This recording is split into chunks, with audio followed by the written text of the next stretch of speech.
Sarah, thank you so much for coming on. I'm so glad to finally meet you. We have some mutual friends, and I feel like it's a long time coming because I've heard your name so many times. Well, hopefully they've said wonderful things. If not, they're not my friends. Of clearly, yeah. I'm happy to be here. Thank you for having me. So before I knew your name, I knew your brand, and just living in LA since 2003, I just always thought it was so beautiful. And I was always just sort of admiring just everything about it, from the name to the branding to the quality of everything that you create. And then I started hearing about you and I was like, oh, that's a match. I see where all of that lines up. And so many of the women who are listening right now and men are wanting to aspire in this entrepreneurship journey. So I want to deconstruct. Let's talk about the download, how you even got the download of this, where you were before that, and then how you initially got it off the ground. Okay, let's do it. Should I just start? Yeah, you just start. Well, I think, first of all, honored to be here. And I think, second of all, being an entrepreneur is incredibly difficult. It is harder than I think it gets credit for. I also think Instagram is this glossy highlight reel of everyone's lives. And it really, you are the person that not only comes up with the concept and the idea and gets to quote out for the press, but you're also the person who's washing the towels in the salon, as they say, as might have happened for me. And you're responsible for everything. So I think that it's a really exciting journey. And I've been incredibly blessed and I'm grateful for every day of it. It's been almost 9 years now, but I do think that it's something that if you have this idea burning inside of you, that this idea for your business, whatever that business is that you want to create, then you have to do it. But I think it's until you have that feeling you hold, you don't create until you're absolutely ready, because it really will be a 24/7 nonstop journey for an extended period of time. My background is that once I graduated from college, I had a job lined up in finance. I had, interviewed my senior year from Colgate and gotten a job at JP Morgan. So I worked there for a few years, then got recruited to go to Morgan Stanley, all within the same type of job. I was an equity sales trader. So I covered hedge funds, some mutual funds, mostly hedge funds, and was their daily sales trader. So basically that means that every time they had an order to buy or sell stock, they went through me if they went through our bank. And so I did that for about 10 years, really very fast paced, high energy trading desk, 9:30 to 4. You are on, you don't take, you barely take step off the desk. You definitely don't get lunches, and you're working a lot of hours. I mean, there's a ton of entertaining and client relationships. So that was like the first 10 years of my life. And then as I got to the tail end of that, I really wanted to do something different. I'm obsessed with clients and client service. I'm obsessed with making people happy, but I also just didn't really care about the market. And I say this all the time, like I didn't care if the market went up or down, which is not great if you're someone's equity sales trader. So I started looking into what would be kind of my next phase. My parents are both entrepreneurs. My mom has done multiple different types of entrepreneurial journeys. My dad has done them all really within finance. So I had a bit of a blueprint of like, you can do something different. Nothing in beauty or fashion or anything really consumer related. But I had this blueprint. And so when I was in LA, I went to Dry Bar, and Allie's probably sick of hearing, the story, but I got super inspired by Dry Bar. I thought this is like the most magical place on the planet, but I wanted it in nails because I've just been a mani obsessee my whole life. And my dad didn't let me paint my nails. So of course, that's all I wanted to do. Growing up, I would like stash Chanel Vamp under my bed and hope that he wouldn't catch me. And then when he's on work trips, I would literally paint my nails, or I would paint my nails and hide them in my jackets because I grew up back east. So there were jackets, unlike LA.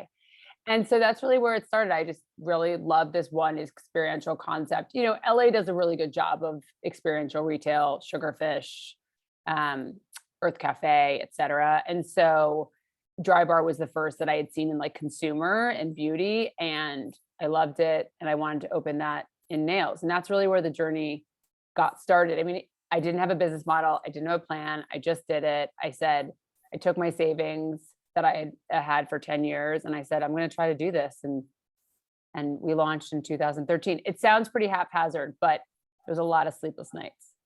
Oh my gosh. I love listening to it. And it's kind of like a Willy Wonka's chocolate factory. I don't know where to go first because there's so many fun elements to this. I mean, it really is remarkable. A lot of times people will be inspired and you'll be sitting somewhere, but then the execution, right? Like people are inspired every day, but the actual execution of something is a whole different beast. And it didn't sound haphazard at all.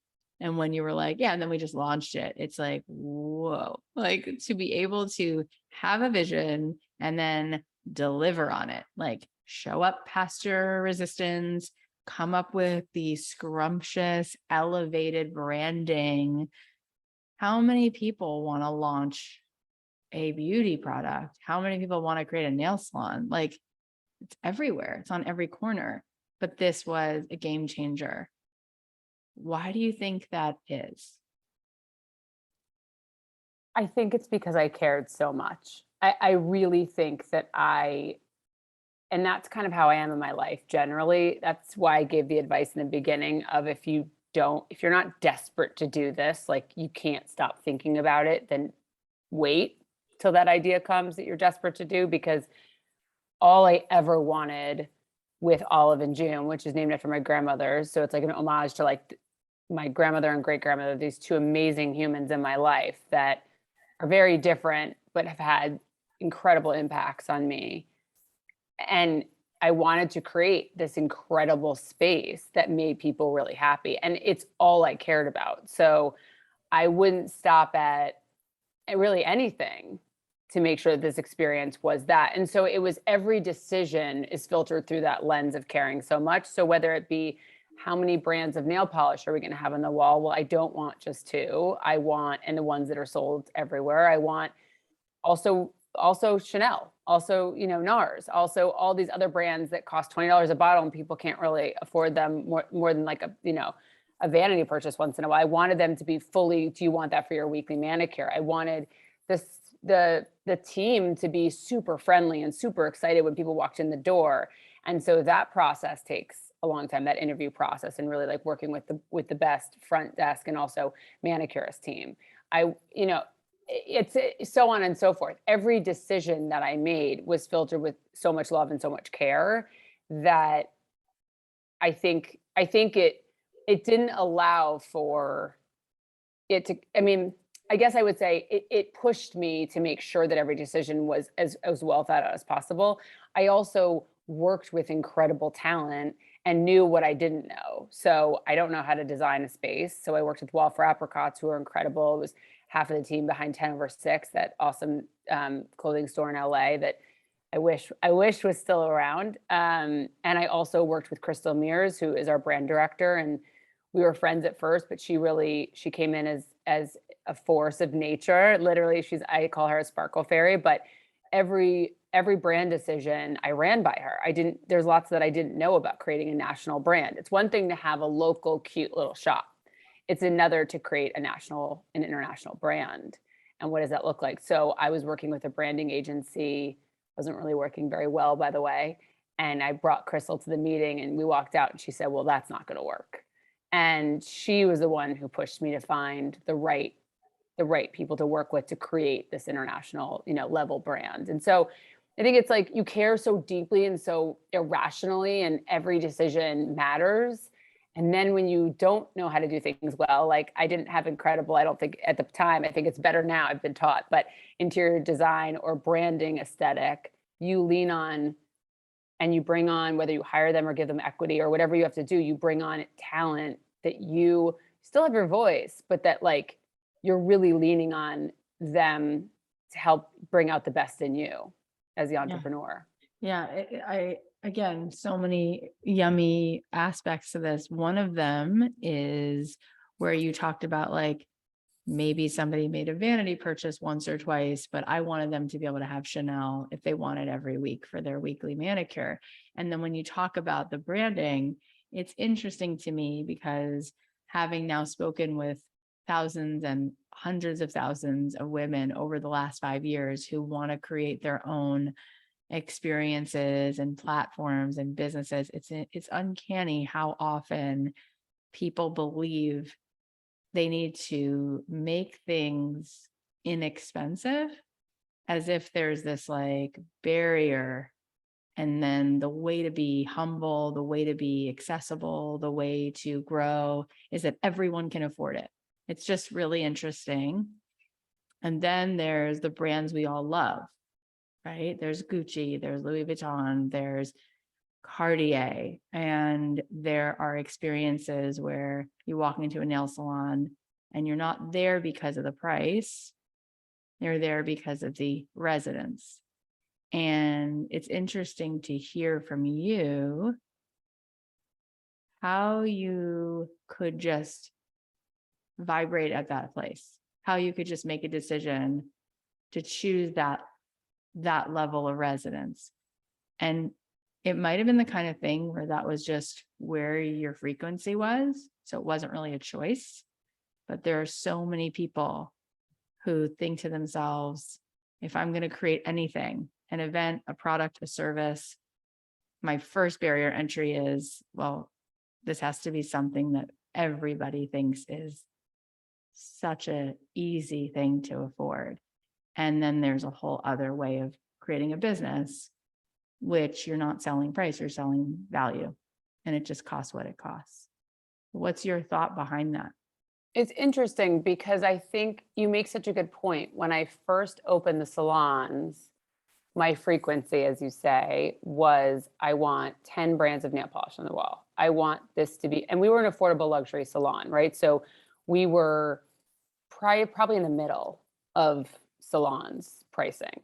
And so we always went by that dry bar model of it's affordable luxury. It's not luxury. It's not, it wasn't $10 manicures, right?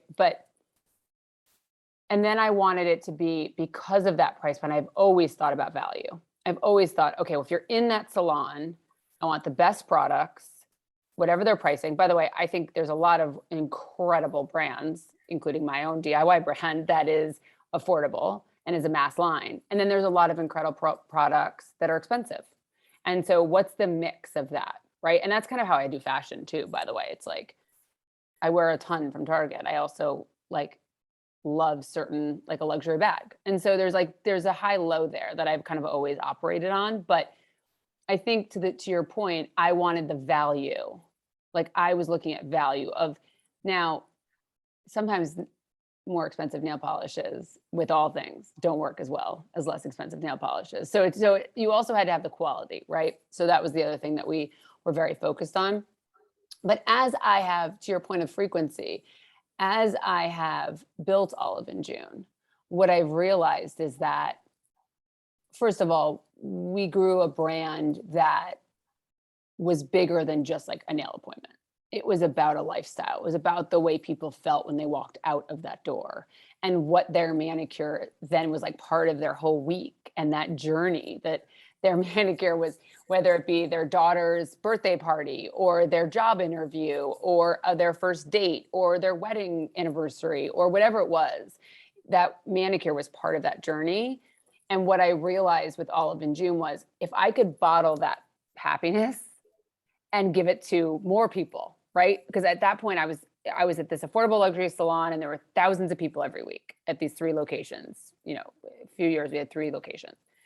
If I can bottle that and give that to everyone everywhere, can I do that? To your point, like, can you really do that? Is there like a mass line there? And what I realized is that in nails, I could. And so I could actually give this to people everywhere, where most people who like nails in the United States can't afford to go more than a few times a year to a salon based on pricing. And they really only can do DIY. By the way, it could also be time. Like there's time, there's effort, there's just like their schedule, there's money, there's all these like barriers. And so the question is, can you make an even better product and have it at a mass price point, which is what we were able to eventually do. But it took me to your point of radiating at a frequency of, I kind of like take the best of the best, no matter what the prices are. And I had this experience and I watch people get manicures and I watch them walk out the door and I watch how long they last. And then I know what the best products are. Like, it took me going through that experience to then have this like very disruptive at-home line that actually could democratize this more expensive experience. So it's an interesting thing because it's a journey. It was a journey for me. 100%. And that I'm so glad that you kind of walked us through sort of your experience of it, because from the second I first walked into your space, I felt this was an elevated space. And so that was the reason I would rather go there than just some random salon, is because I wanted that curated feeling. So then you're right. I feel like it earned a certain level of reputation to where it became really kind of fun to see these products. My kids, me, we've all bought now off the shelf, at all these like retailers. And I'm like, ooh, but you can get that here. That's really fun. Like, that's really cool. And I love seeing that. Also, I I think I was going to say, like, for people that are thinking about this, sometimes it's like, if you start at the place of like, to your point of like, I'm just going to make this the most affordable thing on the planet.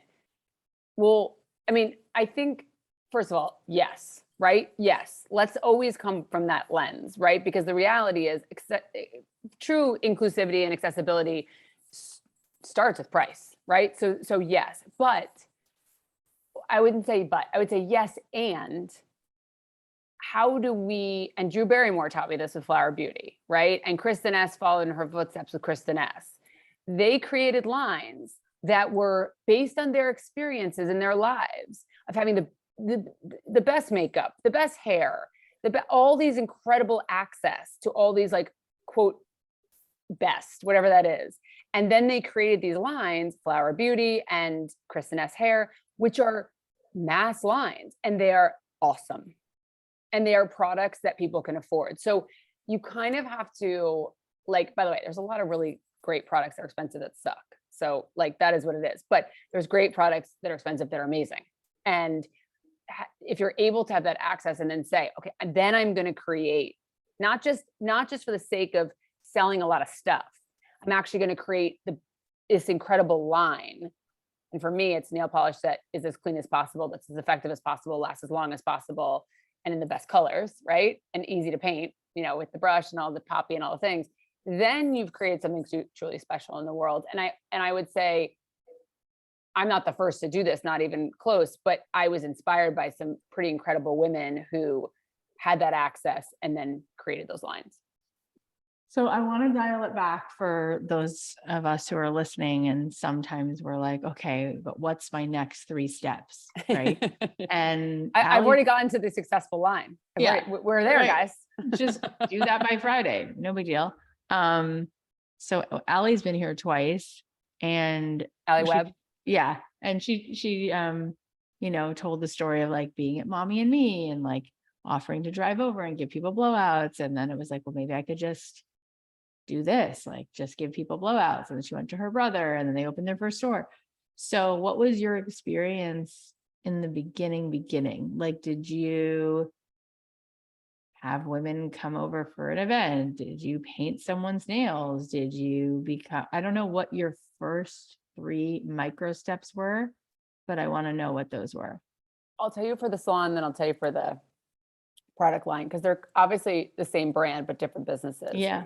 For the salon, it was walk into a dry bar, fall in love, right? Want to do that in nails. Go to every single nail salon in Los Angeles, because I was moving here, to be like as many as I could. Like anything anyone even said they remotely had a good experience or was on Yelp or whatever. Like I must have gone in 9 months to, I mean, my nails were like falling off by the time we launched Olive in June. Like I had so many manicures. By the end, I was like, please do not touch my cuticles. Like they are gone. And then I went to a bunch of trade shows. And so I learned all the products and the business. And then I talked to a bunch of manicurists and I said, tell me everything. So I did a number of steps that were like deep into nails. I didn't do the like focus groups of like, is this a good idea? Because I had enough gumption and like gut feeling. And also I I'd been getting my nails done. That's like my favorite thing to do, really. I mean, it's actually not, I don't love getting them done. I love the finished product, which is ironic, but I just have always loved nails. And so I didn't need to there wasn't a, do I think people are going to really like a better experience that I have in my head, that I've dreamt in my head? Because I knew people like nails, and I knew that they like nails at the Peninsula, and I knew they like nails at their local nail salon. So it was like, and I knew they like Dry Bar. So I had the kind of I knew that. Um, but I needed to understand the industry because I wasn't Allie, because Allie's a hairstylist. So Allie understands hair, and I didn't understand the products and the people and what's compensation look like, and what's the model be. And so that was really what I needed to learn. And then we did do a couple of quote events. We actually did them with Dry Bar at various things uh, fashion events and stuff like that. And the nail line was always so long. So again, that was positive bias. I knew that was going to be the case. And so then we opened the salons, and they went nuts from day one. So that was very exciting. For the product business, totally different.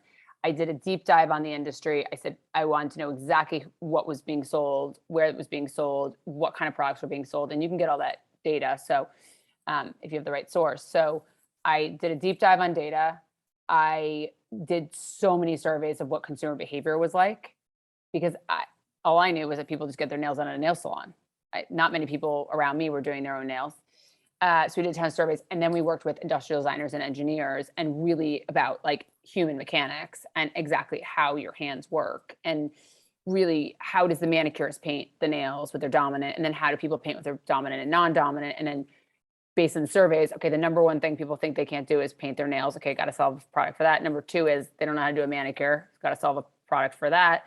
And number three is it chips and it drives them crazy. So all three things had to be solved, by which they were solved by the Poppy, the Manny system, and long-lasting polish.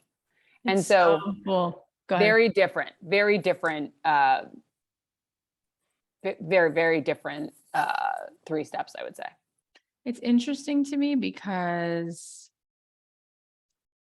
you shared before, and my producer always does even more research than I do. And so when she told me, oh, she was working at JP Morgan, I was like, oh, that's so funny. I wouldn't put that together.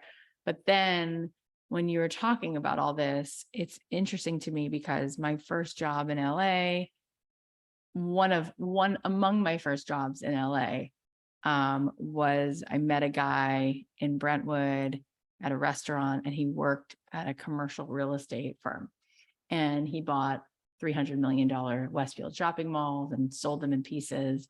And he's like, you should come work for me. And so I worked for him for 2 years when I was 24 and 25, while I was pursuing all of my dreams. And when I left there, and I'm just making this connection as you're talking, I look back, and at the time while I was there, I was like, I don't know why I got off track and did this job, even though it was golden handcuffs and it paid well. And I was able to buy my furniture and anthropology at 24, which was really cool. I was like, this is a detour that I don't need. But when I look back, what that did for me, which maybe your finance experience did for you, is a lot of money, money itself, was just everywhere. It was all around me. And I was going to lunches with principal investors where the minimum investment was a breakfast for them. It was nothing. And they were mostly men, and then me. But I just saw just like there's an unlimited amount of Wi-Fi on certain data plans. I was like, oh, the money is everywhere.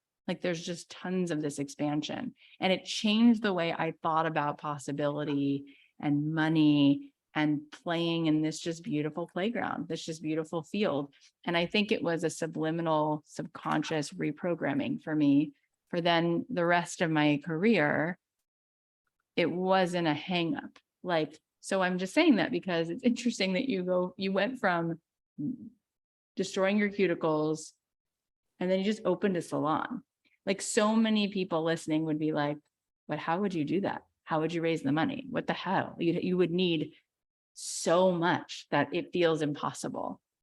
And you just went and did that. And I wonder if your work in finance just changed your lens of seeing what is possible. It's so interesting. I think that, I mean, frankly, if I'm being super honest, being white in America, I grew up with a lot of privilege just generally. So, and my dad worked in finance. So we grew up in, you know, So you grew whatever. up with that. I grew up with tons of privilege just inherently. And it's something I take very seriously, and something that um, it's a massive driver behind making sure that Olive and June is the most inclusive nail brand, that everyone sees themselves in the brand, because I think I grew up thinking, well, the world is my oyster. And we know that very few people feel that way. So I think that's part of it. I think the other thing I would say is my dad, again, who grew up with a lot of privilege, just believed that I could do anything. And he always told me that. Mm-hmm. He's got a lot of flaws, by the way, a lot of things that I wish he wouldn't do, but he's always been incredibly, you can do anything type of person with me. And so I think I believed that I could kind of do anything other than probably, like, play professional football or things that I literally couldn't do. But I think I believe that. I also think for sure I walked out of a 10-year career. I walked out of a 10-year career where I had been very successful in a highly competitive, highly male dominated, even if hard to be successful business. And I believed that I could own a nail salon. By the way, owning a nail salon has been by far the hardest job I've ever had. And I think I was the least suited for it of all the jobs I've ever had. I think running a product company, I'm much more suited for than I am running a nail salon. Although the manicurists, I love them a lot, keep texting me and saying, let's reopen. And I'm like, I don't even know if I'm good at that.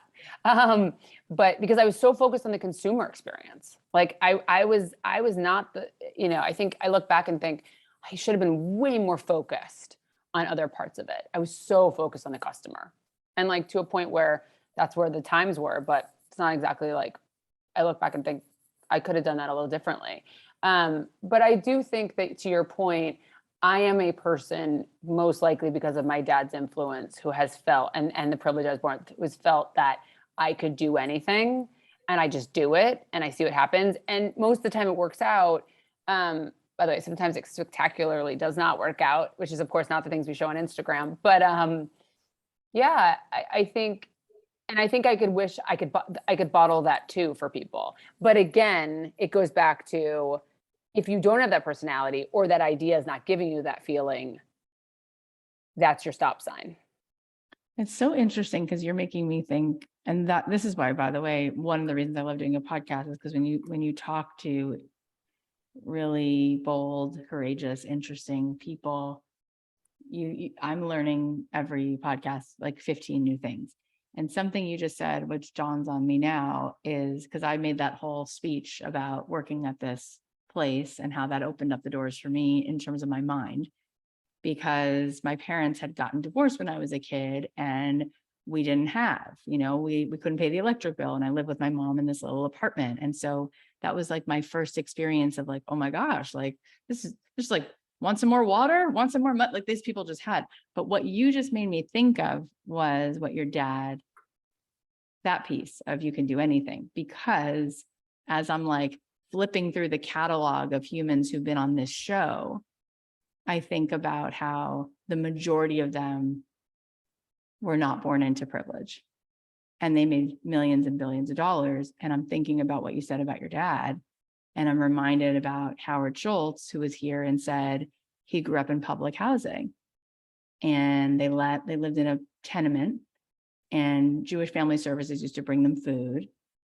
And his mom used to say, even though you live at the last stop of the L train, she would say to him every night, you don't get off here. This is not your last stop.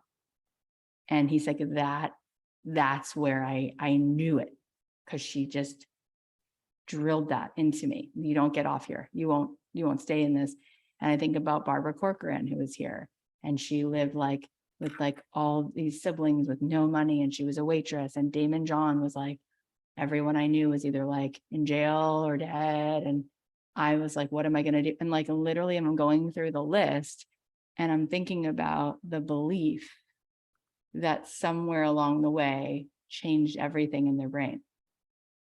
Like literally you can do anything, and you'll tolerate if something spectacularly, to use your words, fails, you'll tolerate that and just keep going because you can do it.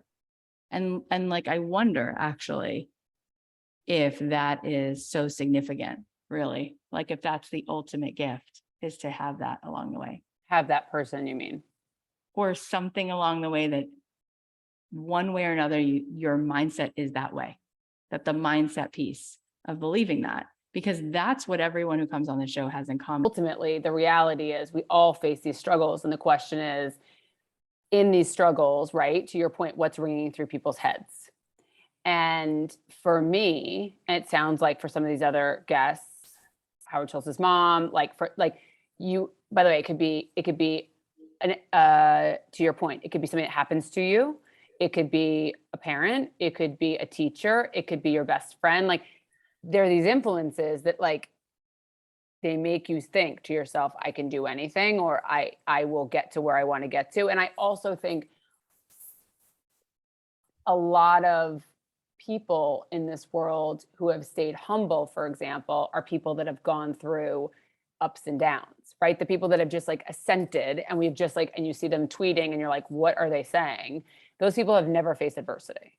But the people who have are still best friends with their high school best friends. You know, like it's like these experiences really do shape us. And so, yeah, I'm sure there's a through line. And by the way, there's a book to be written about that. So feels like, I would read that book, right? I mean, it's like the Tools of the Titans type of book, where it's like, where was that nugget that made this person believe that no matter what they could do it? Yeah, I mean, I actually just turned in this book to Simon and Schuster. This book comes out next year, my version of this book, and it's called Abundant Ever After. And for me, after high school, I went to Israel for 2 weeks, which was just like it's a free trip, go, it's a birthright trip.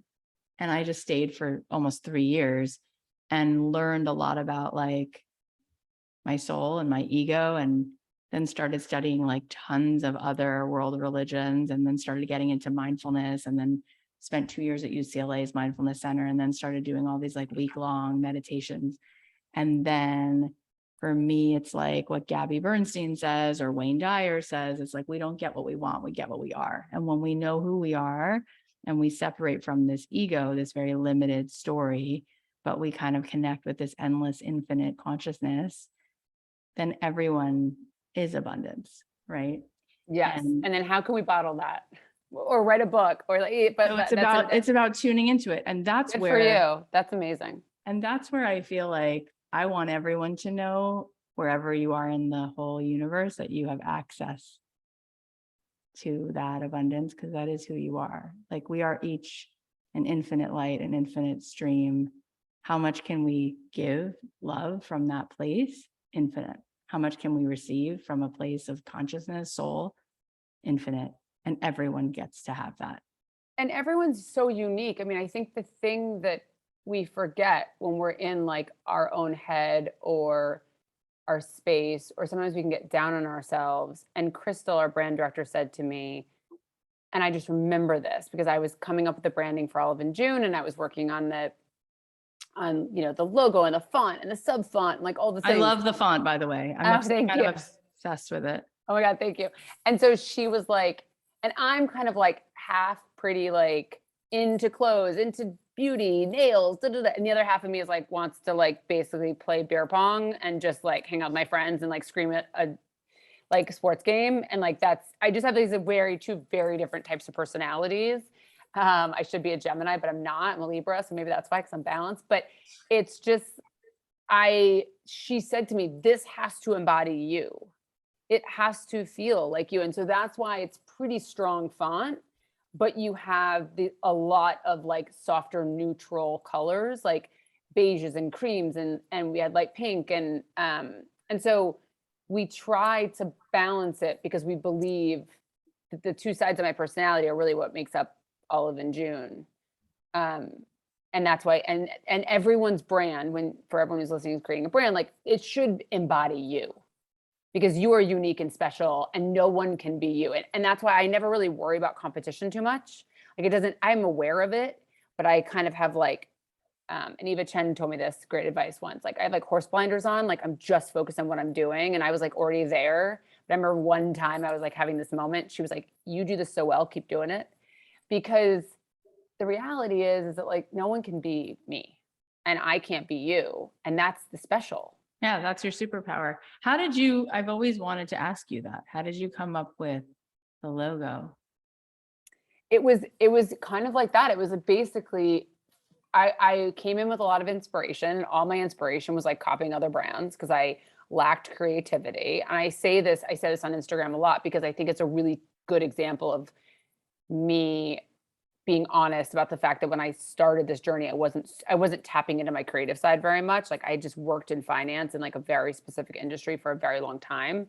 And so I didn't even know how to tap that vein. Right. So now I understand it a lot more and I'm better. I'm still not the most creative person on the planet, but what we did is what Crystal pushed the team to do was ask SGT about her, how she wants this experience to be, about her grandmother and her great grandmother, like have this logo embody like who she is as a person.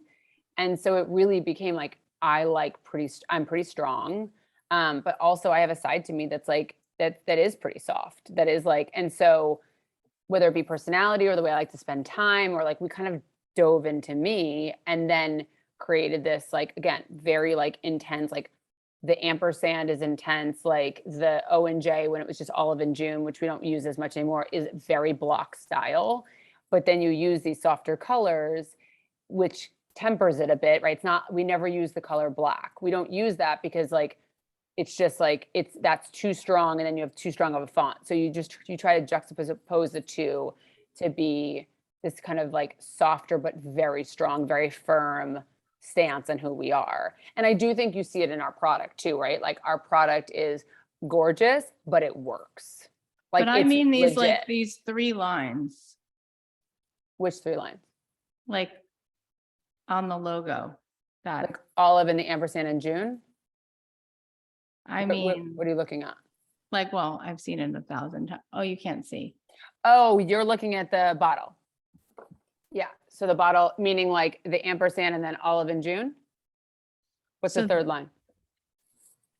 That's so interesting because obviously you've probably gotten this. Oh, this 3 lines. This. Oh, it's the outline of the ampersand. So interesting. And you know what? Oh my goodness. And look at this. This is filled in. Based on what I said, do you have a guess of what I think it is? What I've always thought it was? Oh my goodness, I can't wait. No, and I'm so excited. I'm not creative, I told you. And that's so fascinating. And this, by the way, shows you how we all project. We just project our own story. But I'm going to say it and you're going to say, of course, everybody says that to me. But, Olive and June. So that symbol is an olive, which is the first letter of the Hebrew alphabet. I never thought of that. Stop it right now. But I'm also, to be clear, I'm not Jewish. So I got that. You're like, I'm aware. No, I was aware because I like did a little research, but can I just show you how weird it is that like, you don't even know that? Do you want to see what an olive looks like? Yeah, of course. My husband is Jewish, by the way. So that's an olive. Oh, wow. What letter is that? It's the first letter of the Hebrew alphabet, which is the oneness of God, which is one, which is everything. But I figured, of course, you know that, like Natalie Portman's daughter is Olive, her first daughter.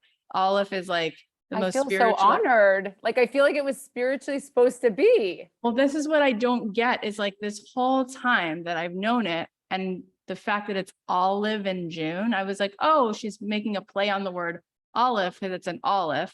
So she figured, oh, that works as like a signature. And you're like, what do you mean these 3 lines? And I'm like, it would be like a Japanese person seeing a Japanese character, like, right, their letters, and you're like, no, that's not that. And it's like, no, that's like you didn't draw it kind of like that. It's exactly that. You're basically, without knowing it, on a subconscious, probably not even subconscious, just the universe doing what it does. It's just random, coincidental, wink, wink, but not at all.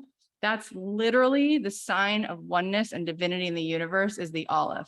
And that's your brand. So I've been wanting to ask you, wow, cool. Why did you use that? And then you're And like, it's so crazy because I'm the first person to tell you that. Yes. And I can't wait to, like, literally, my mother-in-law was president of their temple. So it's surprising to me that this has never come up, because there are definitely people in my life that I would think would have said, but it's also in so many ways, to your point, like, we've always wanted people to feel part of this. And like that, you, like, someone said that we were like the nail salon version of Cheers. Like, everyone sits, everyone can come, everyone can. This is crazy to me. And my grandmothers are two totally different personalities, but like kind of occupy the, like, one's rambunctious and outgoing and like just like everyone's best friend. The other is like quiet and studious. Just like there's a lot of like Libra balance in my life. And so similarly here, obviously. And I am totally floored. Totally. Well, I feel like it makes me so happy. Honestly, it's so Kabbalistic and elevated that's the logo of your brand. That's all I'm saying. It would kind of be like if, you met someone who knew Sanskrit and you're like, oh, you happen to choose like the holiest, most beautiful, like synchronicity of the infinity symbol. And you're like, that is so cool. It's just wild. And the fact that those are my grandmother's names, that Olive is my great grandmother. Olive, like, do you understand why I thought that? Because I was like, June is my grandmother. No, but like also they would do that. Like, I'm just, that's who the humans that they are and were. So. Okay. So cool. We got to like bring a little Kabbalah into this conversation. That's like so crazy cool. All right. So as we're like making our way through to the sort of ending pieces of this conversation, as you alluded to, you went from having the inspiration, creating the salons, to then building so many things. From there's a membership club, there's the Olive University, the articles, the tutorials, there's a Manny boot camp box, the Manny masterclass, the loyalty club. Like, there's so many elements to this. And I guess what I want to say to you is this, and this is something that I think is a baseline where we all can connect. It's one thing to say, what's the strategy? Like, how did you build your business? But it's a totally other thing to recognize that it's never really about the strategy. It's about getting over our own resistance to being willing to just play in a bigger space, to be more expansive. And so I'm wondering, what do you do in your own life that allows you to like get in the flow, get in the zone, get beyond your doubts and all that, because we all bump up against some resistance? And how do you just allow for there more ripples to just play themselves out? I think it's such a good question. And I think that, I mean, this is who you are, but I think that if people could hear that feedback over and over until they believe it. It took me a very long time to get here. I always was pushing the boulder up the hill. And I learned, I almost converted, and I didn't for so many reasons, but mostly because I feel team both.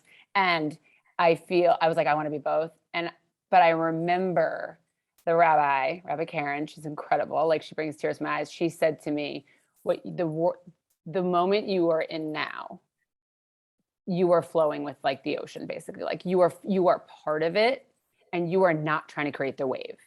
And I think, and I didn't understand it then. She was like, you are in your element. You are not in your element prior. And she meant my career. But what I was trying to do in finance, I could do it. And like, my dad did it, and I did it, and all his friends did it. And like, I was pretty good at it. I wasn't excellent at it. I think I was pretty good. I never got fired, and I was successful-ish, right? I say that because I know some people that were really good at it. And so I was pretty good. Kind of like I'm a pretty good skier, but I'm not an incredible skier. When you are doing what you are meant to do, it flows to you. Like, it comes to you. The world energetically, I think, just like gives you what you should have. And I think if everyone could take that advice and say to themselves, by the way, it's friendships, it's relationships, it's work, it's anything, like, do not feel like you need to pull people towards you or pull businesses or pull ideas. All of the things you just listed on Olive and June are not because, by the way, the number one bestseller is a color I do not wear. Like, this is not about me. This is about creating this brand where people see themselves in it, but also I listen to what they care about, what they want, more than I say to myself, what color do I want to make next? We just created these like goldfish colors. I'm actually wearing the press-ons right now. It's like, it's iridescent. We created them in a million different colors. I will never wear any of those colors. It's not about me. They've sold out faster than like anything we've ever launched, basically. Like, it's about the community and what do people want and how do you create things. And like, so I'm just trying to flow with the water, to your point. Like, I'm Love trying it. to like just listen. And I think, to your point, what are the tactics?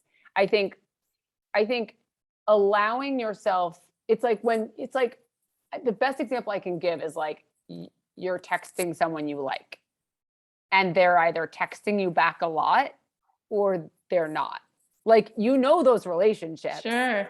Like, it's just like, is it working without you putting a lot into it? Like, is it mutual or is it not?